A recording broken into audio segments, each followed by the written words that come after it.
नमस्कार, हिमाचल का prime time देख रहे हैं आप। मैं हूं गौतम ठाकुर और आज का मुद्दा है लोकतंत्र प्रहरी सम्मान योजना, जो विधानसभा में भी जिसका मुद्दा गूंजा।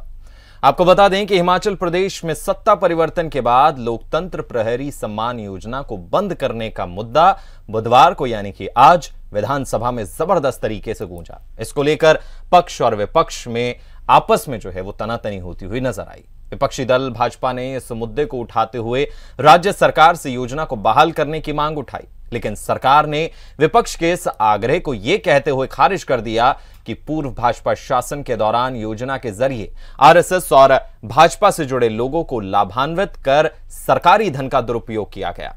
मुद्दा बहुत ज्यादा गहन। इस पर जयराम ठाकुर, जो कि पूर्व सीएम है, उनका भी बयान जो है वो सामने आया। उन्होंने क्या कुछ कहा, आइए सुनते हैं।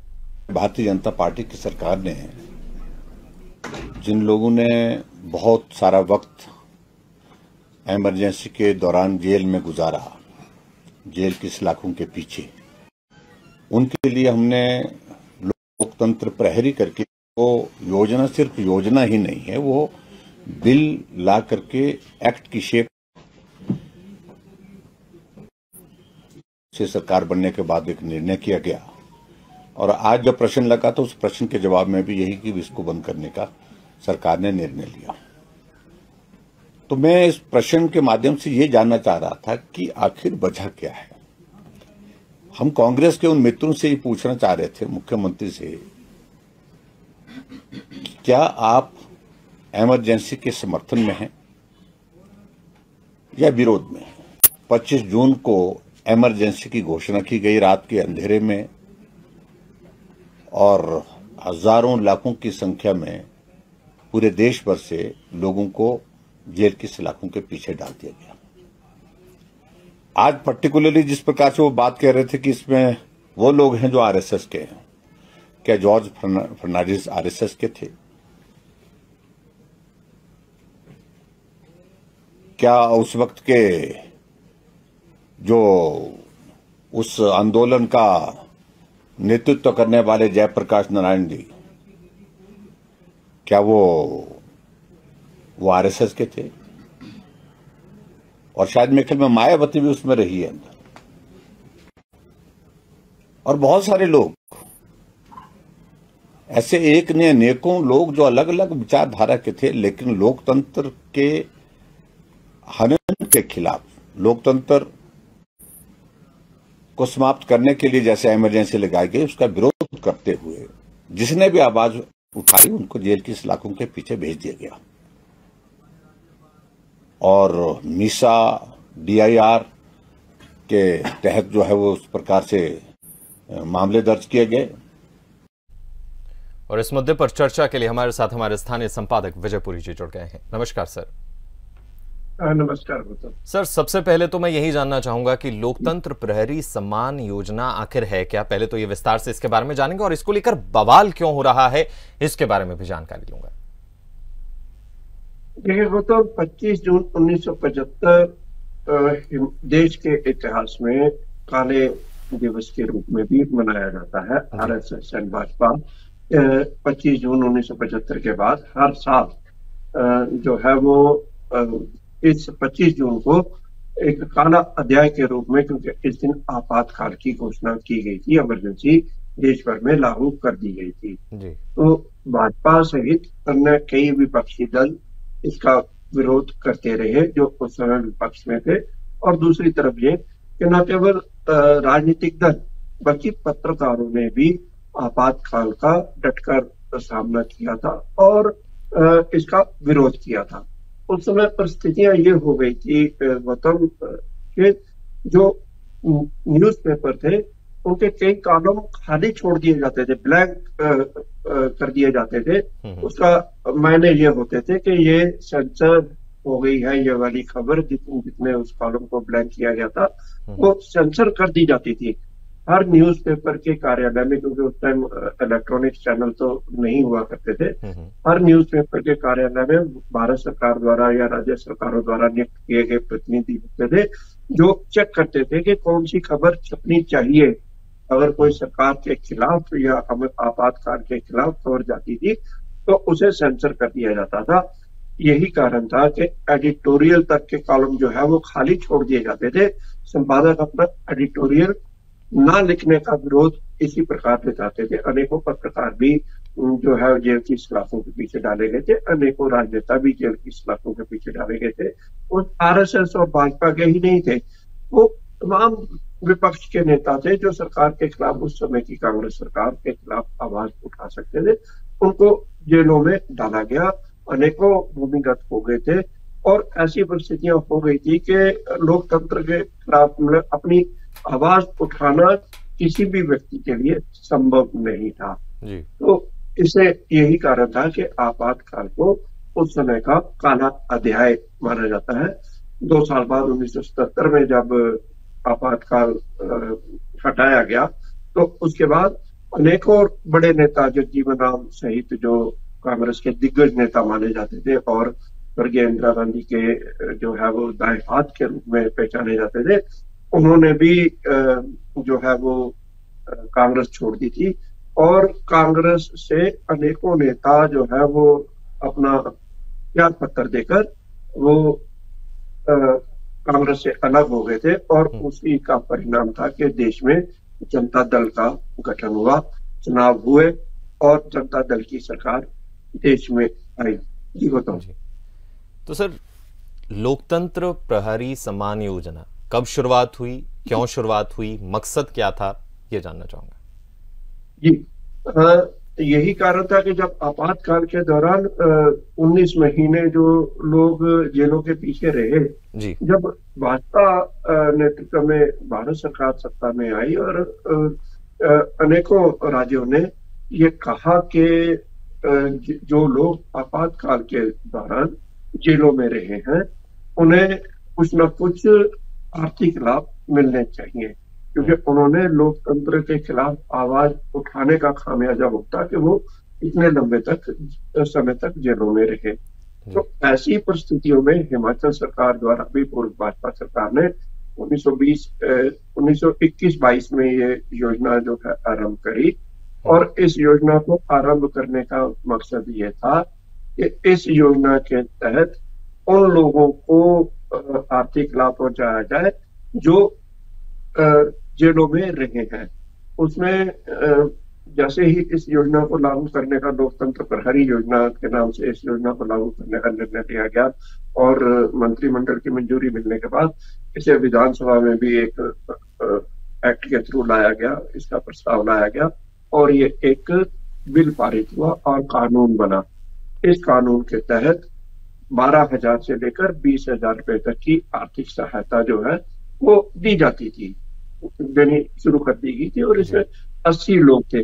लेकिन उस समय जब ये योजना शुरू करी जा रही थी तो ऐसा नहीं था कि इसका विरोध नहीं हुआ, इसका विरोध भी हुआ और इस योजना में कई खामियां भी पाई गई। आरोप ये भी लगे कि कुछ लोग ऐसे भी इस योजना के तहत शामिल कर लिए गए हैं जिन्होंने उस दौरान जेलों में सजा नहीं भुगती, 1, 2 दिन, 3 दिन ऐसे ही वो रहे। तो इसका विरोध भी हुआ। बावजूद इसके जब ये योजना आरंभ की गई थी उसी समय आम जनता, जो हिमाचल की जनता है, जो निष्पक्ष जनता है, उनका ये मानना था कि जैसे ही ये सरकार सत्ता से बाहर जाएगी इस योजना को बंद कर दिया जाएगा और हुआ भी यही। इस योजना को जैसे ही सरकार बदली, सरकार ने इस योजना को बंद करने का निर्णय ले लिया गया, क्योंकि इसमें अधिकांश वही लोग शामिल थे जिन्होंने जो आरएसएस और भाजपा से जुड़े हुए हैं। तो सर, इस योजना को बंद करना कितना सही, क्योंकि जो एक मकसद था इसके पीछे का, जो लोग जेलों में रहे, जो लोकतंत्र को बचाने के लिए आवाज उठा रहे थे, उनके लिए योजना शुरू हुई लेकिन अब बंद कर दी गई, तो कितना सही आप मानते हैं इसे बंद करना? देखिए, इसमें राजनीतिक और वैचारिक मतभेद हो सकते हैं। बताओ जी। राजनीतिक मतभेद ये है कि कांग्रेस के लोग ये मानते हैं कि इस योजना में जितने भी लोगों को फायदा मिला है वो आरएसएस और भाजपा से जुड़े हुए हैं। नंबर 1 ये राजनीतिक मतभेद है। दूसरा, वैचारिक मतभेदों की बात करता हूँ। क्या लोकतंत्र को बचाने के लिए जो लोग आवाज उठाते हैं क्या उनकी मंशा या उनका मकसद ये है कि देर सवेर उसके बदले में उन्हें आर्थिक लाभ मिलेंगे? मैं समझता हूं कि 90% लोगों का ऐसी मंशा नहीं होगी कि वो किसी आर्थिक लाभ के लिए लोकतंत्र को बचाने की बात करते हैं। वो लोकतंत्र को बचाने के लिए संघर्ष करते रहे हैं। आजादी के लिए भी संघर्ष किया गया। आजादी में भी कई लोग, मैं बताऊं आपको, कि ऐसे थे जिन्होंने लंबे समय तक जेलों में रहे, उन्हें यातनाएं सहनी पड़ी। देश आजाद हुआ तो कुछ ऐसे लोग थे जिन्होंने अपने नाम आजादी के संघर्ष में लिखवाए। विवाद ये भी रहा है, बहुत से ऐसे लोग थे जिन्होंने संघर्ष नहीं किया, लेकिन उनके नाम भी स्वतंत्रता सेनानी के रूप में जोड़ दिए गए। और लाखों ऐसे लोग भी थे गौतम, जिन्होंने आजादी के नाम पर संघर्ष तो किया, लेकिन आर्थिक लाभ के लिए उन्होंने स्वतंत्रता सेनानी के रूप में ना तो कोई लाभ लिया, ना ही अपने नाम लिखाए। मैं शिमला में अनेकों लोगों को जानता हूं जिन्होंने ऐसा किया। मैं आपको ये भी बताऊं कि मेरे माता पिता ये दोनों भी आजादी के नाम पर संघर्ष करते रहे। इन्होंने भी स्वतंत्रता सेनानी के रूप में अपनी जंग जारी रखी। पुस्तकों में भी इनका नाम है, लेकिन मेरे फादर और मेरे मदर ने कभी भी स्वतंत्रता सेनानी के रूप में लाभ नहीं लिए। उन्होंने अपने नाम नहीं लिखा है। तो वैचारिक मतभेद हो सकते हैं, लेकिन राज्य की आर्थिक स्थिति, अब आप देखिए ना कि उन्होंने 19 महीने अधिकतम जेलों में रहे हैं। अधिकांश ऐसे थे जो 2-4 दिन 5 दिन जेलों में रहकर बाहर छोड़ दिए गए। कुछ ही चंद लोग थे जो अधिक समय तक, जैसे पूर्व मुख्यमंत्री शांता कुमार, वो लंबे समय तक जेल में रहे। पूर्व कानून राज्य मंत्री होती थी श्यामा शर्मा, और लंबे समय तक जेल में रही। ऐसे राजन सुशांत जो विधायक और मंत्री रहे और सांसद भी रहे, उन्हें भी जेल हुई। लेकिन उन लोगों ने जब संघर्ष किया था तो वो ऐसे लोग नहीं थे कि उन्होंने आर्थिक लाभ के रूप में जो है उनकी मंशा ये रही हो कि उन्हें भविष्य में आर्थिक लाभ मिलेगा। संघर्ष करने वाला राजनेता होता है, संघर्ष करने वाला सामान्य व्यक्ति भी होता है। राजनेता की हमेशा मंशा ये रहती है कि जो वो संघर्ष कर रहा उसे उसका राजनीतिक लाभ मिलेगा, आर्थिक लाभ नहीं होता।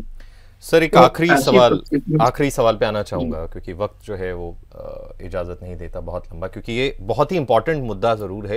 लेकिन एक आखिरी सवाल कि इस पर बवाल जो है वो लगातार चल रहा है। विधानसभा में भी आज हंगामेदार जो है वो वक्त रहा। हमने पूरे बेहतर तरीके से इस बात को समझा कि आखिर ये लोकतंत्र प्रहरी योजना है क्या, इस पर बवाल क्यों है। लेकिन अभी जो बवाल चल रहा है, क्या लगता है आपको कि कहां पर जाकर ये शांत होगा? देखिए, ये बवाल शुरू हुआ है और ये समाप्त भी हो जाएगा, क्योंकि कांग्रेस सरकार कभी भी लोकतंत्र प्रहरी योजना के नाम पर किसी को कोई भी आर्थिक लाभ नहीं देगी। उसका प्रमुख कारण ये है कि आपातकाल का विरोध कांग्रेस के लोग कभी नहीं करते थे। कांग्रेस के जो लोग आपातकाल का विरोध करते रहे, उन्होंने आपातकाल समाप्त होने के बाद ही कांग्रेस से अपना किनारा कर लिया था। जो लोग कांग्रेस के साथ जुड़े रहे, वो लोग चाहे मन में आपातकाल का विरोध करते रहे हो, लेकिन वो क्योंकि उसके बाद जब जनता दल की सरकार 2.5 महीने ही चल पाई और उसके बाद कांग्रेस बहुमत से वापस सत्ता में आई और इंदिरा गांधी जिन्हें अपना चुनावी क्षेत्र से भी हारना पड़ा था, वो बहुत बड़े अंतर से जीती। तो ऐसे में लोगों ने बुला दिया कि इंदिरा गांधी ने कांग्रेस आपातकाल लगाया था। तो कांग्रेस भी इस चीज को भूल चुकी है कि आपातकाल लगाया गया था। भाजपा और इसे याद रखती है और याद रखना चाहती है, इसलिए 25 जून को हमेशा काला दिवस मनाया जाता है और ऐसे ही विपक्ष जो है इसका विरोध करता रहा।